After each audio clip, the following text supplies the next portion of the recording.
do you do when you see someone cheating?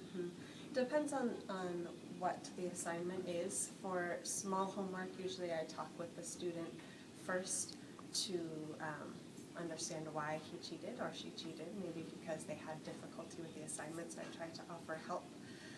If it's a big assignment like an essay, and we have talked about it before, I usually give the student a 0 on the assignment.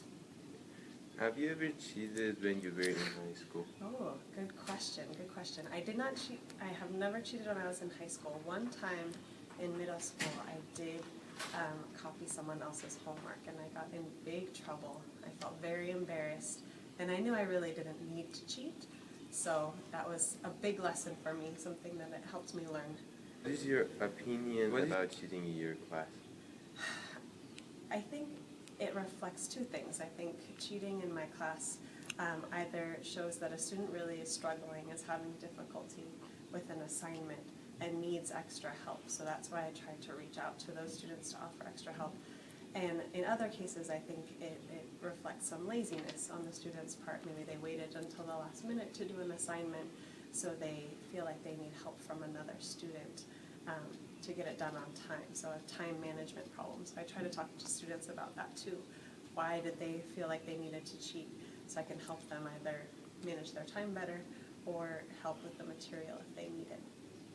I think does anyone cheat in your class?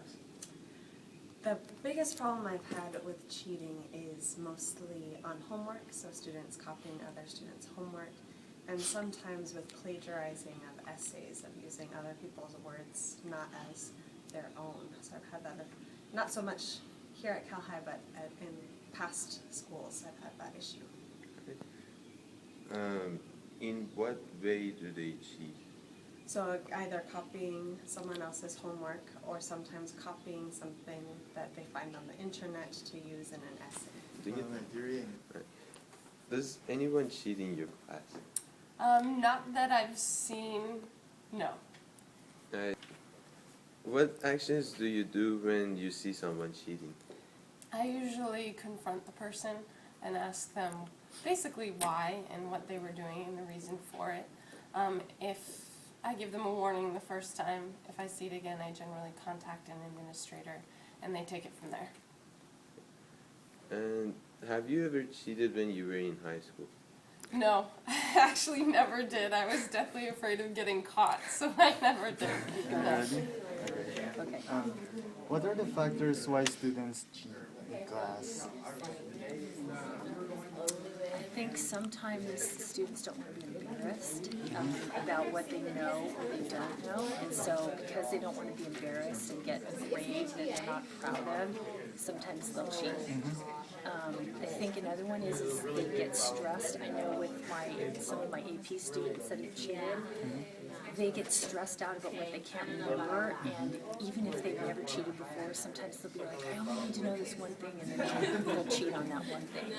So it's a lot of different reasons. In your opinion, are there any benefits from cheating in class?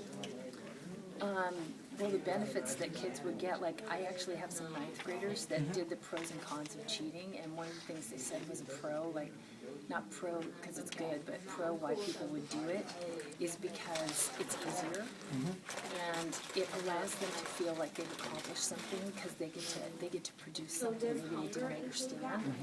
And I think that's some of the reasons why people will do it, is they just want to be able to turn something in. They want to be able to say, I passed that.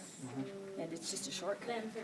Yeah. So there's not really that I can see any personal benefits. They're just temporary benefits. Can you give them any advice for those students who are cheating in class? I would just say it's one of those things that catches up to you, and you can kind of get away with it for a little while, but it's going to catch up to you either based on what you don't know, or you're going to create habits for yourself. And now probably one of the biggest things is that people will come to know you as a cheater instead of I just cheated one time. Now you're a cheater, and now you're somebody that they can't trust and that kind of stuff.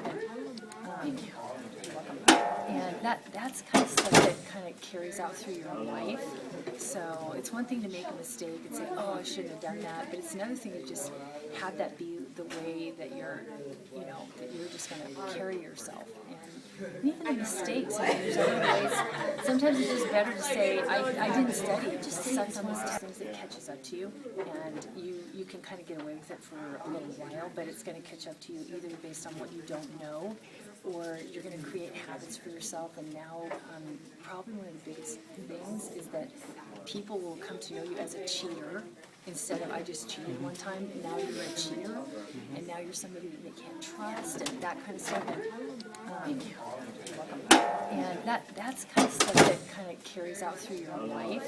So it's one thing to make a mistake and say, oh, I shouldn't have done that. But it's another thing to just have that be the way that you're, you know, that you're just going to carry yourself.